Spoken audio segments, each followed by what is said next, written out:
And also thank everyone out there who is supporting Tesla. What is your message, President Trump? Buying a new car while there are some folks who will see this clip at home and they are struggling with their retirement accounts down at the moment, uncertainty about work ahead. Well, I think they're going to do great. I think our country had to do this. We had to go and do this. They've taken away, other countries have taken away our business. They've taken away our jobs. I did it initially very strongly against, as you know, China and some others in the first term. And it was a very successful term. We had no inflation. We had the greatest economy in the history of our country. And then we had COVID, which we had to straighten out. So I didn't want to be doing anything with respect to other countries at that time. And we did a great job with it. We handed the stock market over. It was higher than it ever was.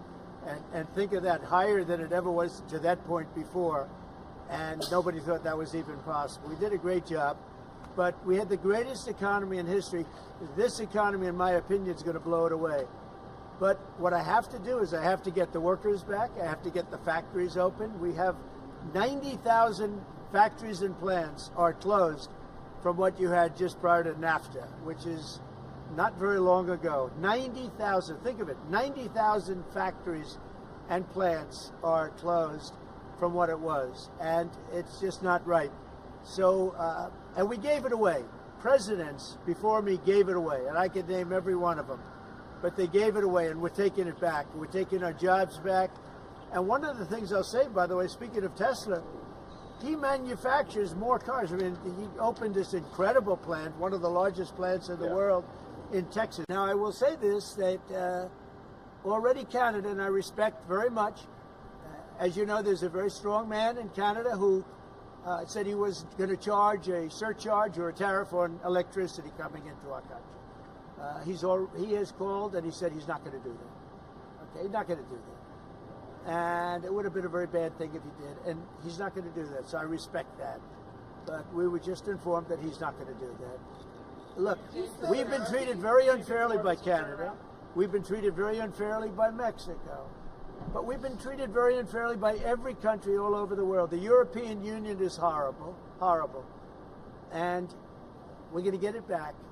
And I have a choice. I could just coast, and eventually there'd be a blow-up down the road, maybe a long way. But we owe $36 trillion, and we're going to get it back. We're the biggest, we're the best, and I'm very optimistic. I have to tell you, I'm very optimistic about the country. Much more optimistic this way than if I did it the easy way. Yeah. I could have done it the easy way. I could have coasted. Biden left us a mess. He left us tremendous inflation, tremendously high costs of products. He left us a mess, but he also left us a mess with millions of people that poured into our country that are criminals. Millions of those people happen to be criminals. And we're looking for them all over the place. We're looking for them. And Holman and Christie are doing an incredible job. But he left us a horrible situation, and we're changing it. But one of the things we're changing is we're going to make our country really wealthy again. We're going to bring our jobs back. Right now, we're like a chicken that's being plucked at from all over the world. We're not going to let that happen anymore. But very importantly, and I said it, Ukraine, ceasefire. Ukraine, ceasefire. Just agreed to a little while ago. Now we have to go to Russia, and hopefully President Putin will agree to that also. And we can get this show on the road. We can get this horrible war where 2,000-3,000 soldiers a week, every week, 2,000, 3,000, 4,000 sometimes. I get the reports. And they're not American soldiers. They're Ukrainian and they're Russian. But people are being killed outside of that. People are being killed in the cities as things explode throughout the cities. And we want to get that war over with. So I think it's a big difference between the last visit you saw at the Oval Office and this. So that's a total ceasefire. Ukraine has agreed to it, and hopefully Russia will agree to it. We're going to meet with them later on today and tomorrow, and hopefully we'll be able to wipe out a deal. This is an announcement to make that I think very helpful. I want to say, as a function of the great policies of President Trump and his administration, and as an act of faith in America, Tesla is going to double vehicle output in the United States within the next 2 years. And by the way, he makes one car. This one I don't understand. This one I don't want, but that's okay. without a steering wheel. It comes out next year, right? Yes. Explain that, please. Yes, well, the cybercab starts production in Texas next year, and it's self-driving. We have so much confidence in the self-driving nature of it that it will actually not have a steering wheel. It will not have pedals. It'll either self-drive or not drive at all, but it'll self-drive. President Trump. What's your message to Americans right now, sir, who are worried about the stock market? What's your message to them as they watch it? That's very interesting. The Cybertruck is with. Have you been? Let's go see the Cybertruck. I did buy one of these. So this is bulletproof. I mean, look, in terms of imagination, I think I have a great imagination. Who else but this guy would design this, and everybody on the road is looking at it? It's amazing, actually. As soon as I saw it, I said, that is the coolest design.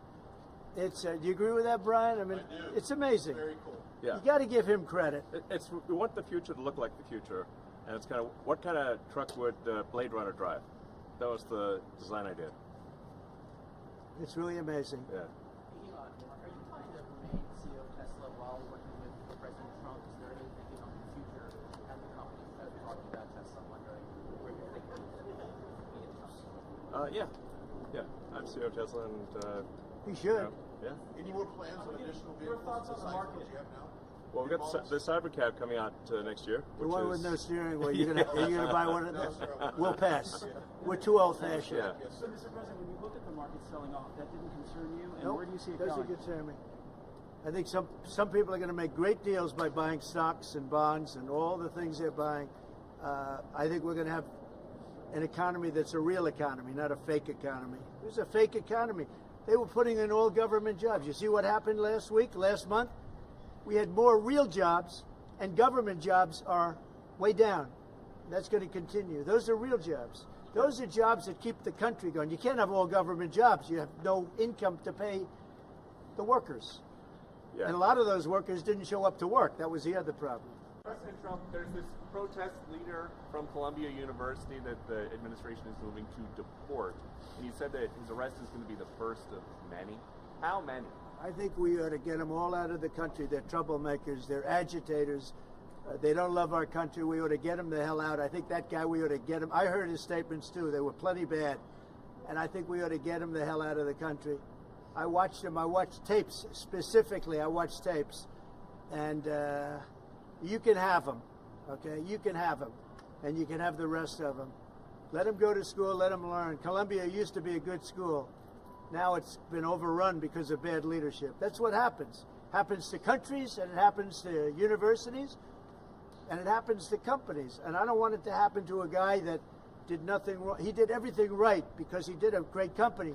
But what he did by coming into government to help government from years of abuse, from decades of abuse, and you see that when you look at Social Security, where you have 200-year-old people on the rolls of society. That's just, he uses the word care. People don't care.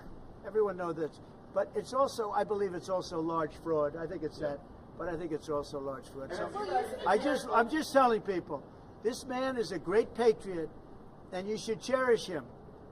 You should cherish him. You know, I have a little statement. We have to take care of our high IQ people because we don't have too many of them. And we got to take care of them. Can you guarantee people who are concerned about an interruption to benefits that there will not be? Yes, we're going to be very careful with any interruption to benefits.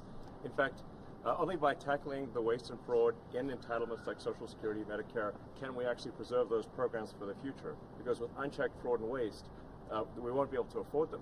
The president's very dedicated to solving the budget deficit, which if we don't solve the budget deficit, we're going to go bankrupt as a country. If we go bankrupt as a country, there's no Social Security, there's no Medicare, there's no nothing. And to sort of echo what the president was saying, what really matters is moving people from jobs that are relatively low productivity in government to high productivity in the private sector, increasing the true output of products and services. That's the real economy. That's what actually enables Americans to have a higher standard of living, and that's what's happening. And that's, I think, you'll see the truth of that in the months to come. And we're going to make it really much stronger by taking people that don't exist or taking people that shouldn't be there out, by taking illegal aliens that are on Social Security or Medicaid and Medicare, by taking them out, we're making it much stronger. The country will be much stronger, but it's going to really be stronger economically. And when you look at what we're doing, I've been called by so many companies. Yesterday, as you know, I had a meeting with some of the biggest tech companies in the world, and all they're talking about, IBM was there. We had a lot of them. Michael Dell was there. We had a lot of great companies, hewlett-packard, and all they're talking about is investing in this country. They want to be sure. Don't forget, they're looking down the road 10 years and 15 years. They want to make sure we have a strong country. They're all coming in. As you know, Apple, Tim Cook, he said that he's going to invest $500 billion in the United States. He never did that before. He invested in China. He's got his plants in China. And now he's got them going to be building in the United States. And if I didn't have victory in that election, he wouldn't be doing it. And if I didn't say what I'm saying, and I'm being very honest, and it's much more difficult than just sitting around and having a great time. It's a very glamorous position if you want to do that. We could have kept it, but eventually bad things would have happened. This way, good things. I'm very optimistic about the country. I think we're going to have the greatest markets we've ever had, and it's going to be really fueled by what we're doing. You had to see these companies yesterday. They're investing billions and trillions. They're investing trillions of dollars here. They wouldn't have invested 10 cents.